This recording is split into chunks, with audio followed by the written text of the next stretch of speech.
ଶ୍ରୀମଦ୍ ଭଗବଦ୍ ଗୀତା ଚତୁର୍ଥ ଅଧ୍ୟାୟ 11ତମ ଶ୍ଲୋକ ସମ୍ବନ୍ଧରେ କୁହାଯାଇଛି। ପୂର୍ବ ଶ୍ଲୋକମାନଙ୍କର ଭଗବାନ କହିଛନ୍ତି, ମୋର ଜନ୍ମ ଓ କର୍ମମାନଙ୍କୁ ଯେଉଁମାନେ ଦିବ୍ୟ ବୋଲି ତତ୍ତ୍ୱତଃ ଜାଣିଯାଆନ୍ତି, ସେହି ଅନନ୍ୟ ପ୍ରେମୀ ଭକ୍ତମାନଙ୍କୁ ମୋର ପ୍ରାପ୍ତି ହୋଇଯାଏ। ଏହା ଉପରେ ପ୍ରଶ୍ନ ହୁଏ, ସେମାନଙ୍କୁ ଆପଣ କେଉଁପରି ଓ କେଉଁ ରୂପରେ ମିଳନ୍ତି? ଏହା ଉପରେ ଭଗବାନ କହୁଛନ୍ତି, ହେ ଅର୍ଜୁନ, ଯେଉଁ ଭକ୍ତମାନେ ମୋତେ ଯେଉଁପରି ଭଜନ କରନ୍ତି, ମୁଁ ସେମାନଙ୍କୁ ସେହିପରି ଭଜନ କରେ, କାରଣ ମନୁଷ୍ୟମାନେ ସବୁ ପ୍ରକାର ମୋର ହିଁ ମାର୍ଗ ଅନୁସରଣ କରନ୍ତି। ଏଠାରେ ପ୍ରାରମ୍ଭିକ ପ୍ରଶ୍ନ ଆସୁଛି, ଭକ୍ତମାନେ ମୋତେ ଯେଉଁପରି ଭଜନ୍ତି, ମୁଁ ସେମାନଙ୍କୁ ସେହିପରି ଭଜନ କରେ। ଏହି କଥାର ଅଭିପ୍ରାୟ କ'ଣ? ଏହାର ଉତ୍ତର ହେଲା, ଏହାଦ୍ୱାରା ଭଗବାନ କହୁଛନ୍ତି, ମୋ ଭକ୍ତମାନଙ୍କର ଭଜନ ବିଭିନ୍ନ ପ୍ରକାର ହୋଇଥାଏ। ନିଜ ନିଜର ଭାବନା ଅନୁସାରେ ଭକ୍ତମାନେ ମୋର ପୃଥକ ପୃଥକ ରୂପରେ ଉପାସନା କରନ୍ତି ଏବଂ ନିଜ ନିଜର ଭାବ ଅନୁସାରେ ମୋତେ ଭଜନ ସ୍ମରଣ କରନ୍ତି। ଅତଏବ ମୁଁ ମଧ୍ୟ ସେମାନଙ୍କୁ ସେମାନଙ୍କର ଭାବନା ଅନୁସାରେ ସେହି ରୂପମାନଙ୍କର ହିଁ ଦର୍ଶନ ଦେଇଥାଏ।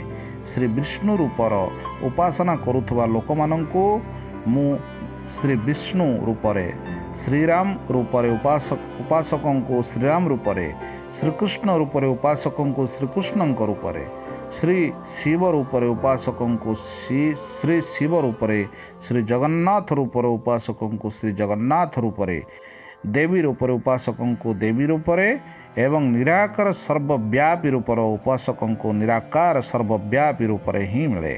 ସେହିପରି ଯେଉଁମାନେ ମତ୍ସ୍ୟ, କୁର୍ମ, ନୃସିଂହ, ବାମନ ଆଦି ଅନନ୍ୟ ରୂପରେ ଉପାସନା କରନ୍ତି, ମୁଁ ସେମାନଙ୍କୁ ସେହି ରୂପରେ ଦର୍ଶନ ଦେଇ ଉଦ୍ଧାର କରିଦିଏ। ଏହା ଛଡ଼ା ସେମାନେ ଯେପରି ଓ ଯେଉଁ ଭାବରେ ମୋର ଉପାସନା କରନ୍ତି, ମୁଁ ସେମାନଙ୍କୁ ସେହି ଭାବରେ ଅନୁସରଣ କରେ। ଯେଉଁମାନେ ମୋତେ ଚିନ୍ତନ କରନ୍ତି, ସେମାନଙ୍କୁ ମୁଁ ଚିନ୍ତନ କରେ। ଯେଉଁମାନେ ମୋ ପାଇଁ ବ୍ୟାକୁଳ ହୁଅନ୍ତି, ମୁଁ ମଧ୍ୟ ସେମାନଙ୍କ ପାଇଁ ବ୍ୟାକୁଳ ହୋଇଥାଏ। ଯେଉଁମାନେ ମୋର ବିୟୋଗ ସହିପାରନ୍ତି ନାହିଁ, ମୁଁ ମଧ୍ୟ ସେମାନଙ୍କର ବିୟୋଗ ସହିପାରେ ନାହିଁ। ଯେଉଁମାନେ ମୋତେ ନିଜର ସର୍ବସ୍ୱ ଅର୍ପଣ କରିଦିଅନ୍ତି, ସେମାନଙ୍କୁ ମୁଁ ମୋର ସର୍ବସ୍ୱ ଅର୍ପଣ କରିଦିଏ। ଯେଉଁମାନେ ଗୋପାଳ ବାଳକଙ୍କ ପରି ମୋତେ ନିଜର ସଖା ମନେକରି ମୋର ଭଜନ କରନ୍ତି, ସେମାନଙ୍କ ସହିତ ମୁଁ ମିତ୍ରଙ୍କ ପରି ବ୍ୟବହାର କରେ।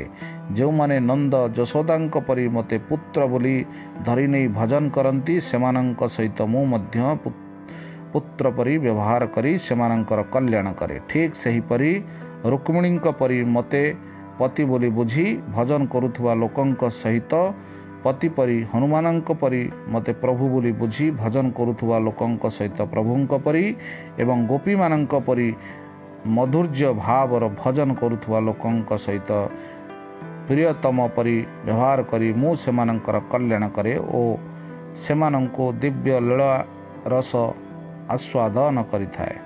ଏଠାରେ ଅନ୍ୟ ଏକ ପ୍ରଶ୍ନ ବା ଅନ୍ତିମ ପ୍ରଶ୍ନ, ମନୁଷ୍ୟମାନେ ସବୁ ପ୍ରକାର ମୋର ମାର୍ଗ ହିଁ ଅନୁସରଣ କରନ୍ତି, ଏ କଥାର ଭାବ କ'ଣ?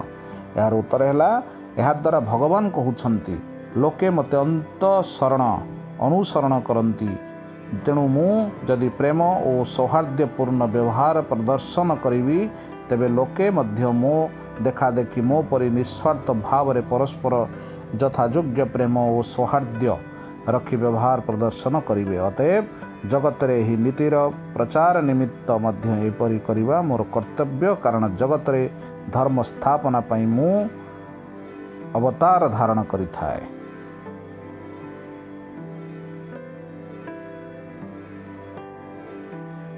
12ତମ ଶ୍ଲୋକ ସମ୍ବନ୍ଧରେ କୁହାଯାଇଛି, ଯଦି ଏହିପରି ହୋଇଥାଏ, ତେବେ ଲୋକ ଭଗବାନଙ୍କୁ ଭଜନ ନ କରି ଅନ୍ୟ ଦେବତାମାନଙ୍କୁ ଭଜନ୍ତି କାହିଁକି? ଏହା ଉପରେ ଭଗବାନ କହୁଛନ୍ତି,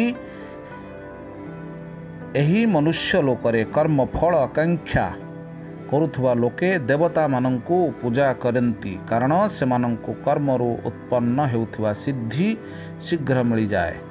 ଏଠାରେ ପ୍ରାରମ୍ଭିକ ପ୍ରଶ୍ନ, ଇହ ମାନୁଷେ ଲୋକରେ ଅଭିପ୍ରାୟ କ'ଣ?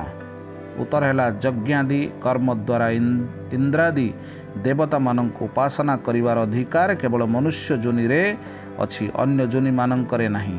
ଏହି ଭାବ ଦେଖାଇବାକୁ ଏଠାରେ ଇହ ଏବଂ মানুଷେ ସହିତ ଲୋକେ ପଦ ପ୍ରୟୋଗ ହୋଇଛି।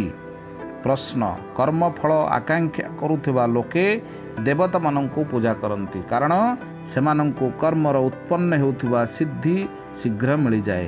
ଏହି ବାକ୍ୟର ଭାବ କ'ଣ?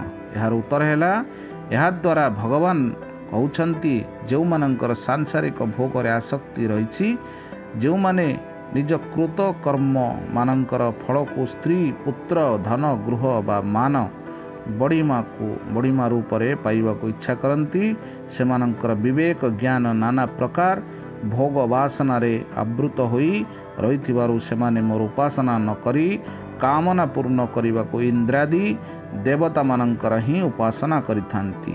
କାରଣ ସେହି ଦେବତାମାନଙ୍କୁ ପୂଜା କରୁଥିବା ଲୋକଙ୍କୁ ନିଜ ନିଜର କର୍ମର ଫଳ ଶୀଘ୍ର ମିଳିଯାଏ। ଦେବତାମାନଙ୍କର ସ୍ୱଭାବ ଏହି ଯେ ଉପାସକମାନଙ୍କୁ ଆକାଂକ୍ଷାକୃତ ବସ୍ତୁ ଦେଇଦେଲେ ତଦ୍ୱାରା ସେମାନଙ୍କର ବାସ୍ତବିକ ମଙ୍ଗଳ ହେବ କି ନାହିଁ ତାହା ସେମାନେ ବିଚାର କରନ୍ତି ନାହିଁ। ସେମାନେ କେବଳ କର୍ମାନୁଷ୍ଠାନ ବିଧିବଦ୍ଧ ପୂର୍ଣ୍ଣତାକୁ ହିଁ ଦେଖାନ୍ତି।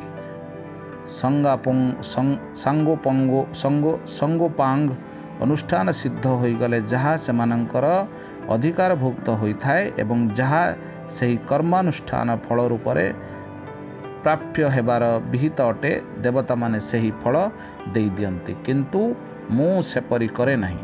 ମୁଁ ମୋର ଭକ୍ତମାନଙ୍କ ବାସ୍ତବିକ ମଙ୍ଗଳ ଓ ଅମଙ୍ଗଳ ବିଚାର କରି ସେମାନଙ୍କ ଭକ୍ତିର ଫଳ ବ୍ୟବସ୍ଥା କରିଥାଏ। ସକାମ ଭାବରେ ମୋତେ ଭଜୁଥିବା ଭକ୍ତମାନଙ୍କର ମଧ୍ୟ କେବଳ ସେହି କାମନାକୁ ମୁଁ ପୂର୍ଣ୍ଣ କରିଥାଏ।